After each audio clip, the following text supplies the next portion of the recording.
শিরের সারাতে বেজে উঠেছে আলোকমঞ্জি ধরণীর বহিরাকাশে অন্তরিত মেঘমা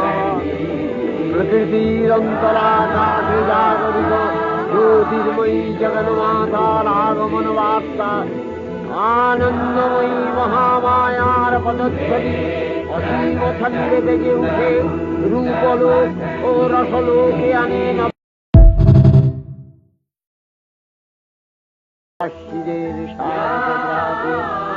বেজে উঠেছে আলোকমঞ্জি ধরণীর বহিরাকাশে অন্তরিত মেঘমা প্রকৃতির অন্তরাকাশে জাগরিত জ্যোতির্ময়ী জগন্মাতার আগমন বার্তা আনন্দময়ী মহামায়ার পদধ্বনি অসীম ছন্দে বেজে উঠে রূপলোক ও রসলোকে আনে